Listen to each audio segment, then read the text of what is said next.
नमस्कार. लोक महाराष्ट्र मराठीमध्ये आपले स्वागत आहे.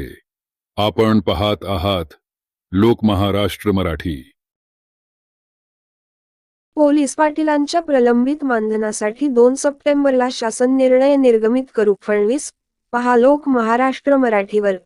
राज्यातील पोलीस पाटीलांच्या गेल्या 4 महिन्यांच्या मानधनाचा विषय मार्गी लावण्यासाठी येत्या 2 सप्टेंबर रोजी शासन निर्णय निर्गमित करण्यात येईल, अशी ग्वाही उपमुख्यमंत्री देवेंद्र फडणवीस यांनी आज येथे दिली. तसेच पोलीस पाटीलांच्या सेवानिवृत्तीचे वय 65 वर्षे करण्याच्या मागणीबाबत राज्य शासन सकारात्मक निर्णय घेईल, असेही त्यांनी स्पष्ट.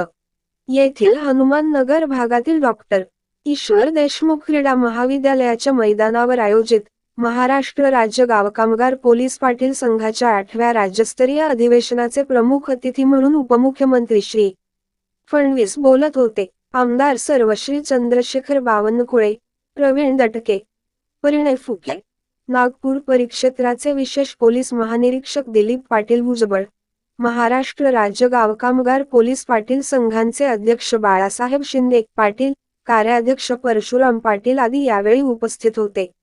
उपमुख्यमंत्री श्री फडणवीस म्हणाले, 2000 वर्षांचा गौरवशाली इतिहास असणाऱ्या पोलीस पाटील या संरचनेच्या अधिवेशनात उपस्थित राहणे हा गौरवाचा क्षण आहे.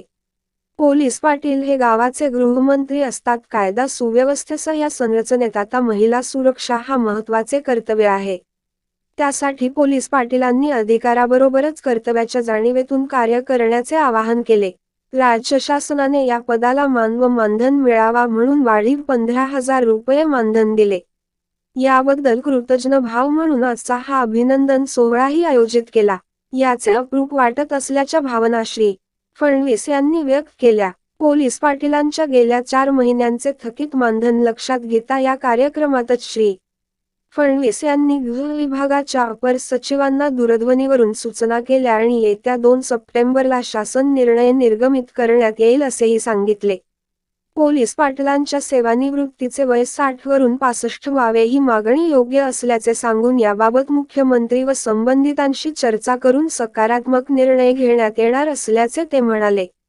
पोलीस पाटलांना सेवानिवृत्तीनंतर मानधन देण्याबाबत महात्मा फुले जन आरोग्य योजनेअंतर्गत सर्व प्रकारचे उपचार मिळण्याबाबत प्रयत्न करणार असल्याची ग्वाही त्यांनी दिली.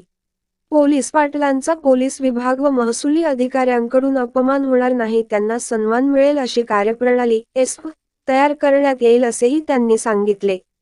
आमदार चंद्रशेखर बावनकुळे, परिणय फुके आणि विशेष पोलीस महानिरीक्षक दिलीप पाटील भुजबळ यांनी यावेळी उपस्थितांना मार्गदर्शन केले. पोलीस पाटील संघांचे कार्य अध्यक्ष परशुराम पाटील यांनी स्वागतपर भाषण तर अध्यक्ष बाळासाहेब शिंदे पाटील यांनी यावेळी प्रास्ताविक केले. पोलीस पाटलांचा पोलीस विभाग व महसुली अधिकाऱ्यांकडून अपमान होणार नाही, त्यांना सन्मान मिळेल अशी कार्यप्रणाली तयार करण्यात येईल असेही त्यांनी सांगितले. आमदार चंद्रशेखर बावनकुळे, परिणय फुके आणि विशेष पोलीस महानिरीक्षक दिलीप पाटील भुजबळ यांनी यावेळी उपस्थितांना मार्गदर्शन केले. पोलीस पाटील संघांचे कार्य अध्यक्ष परशुराम पाटील यांनी स्वागतपर भाषण तर अध्यक्ष बाळासाहेब शिंदे पाटील यांनी यावेळी प्रास्ताविक केले. पुढील बातम्यासाठी लोक महाराष्ट्र मराठी ला लाईक व सबस्क्राईब करा. धन्यवाद.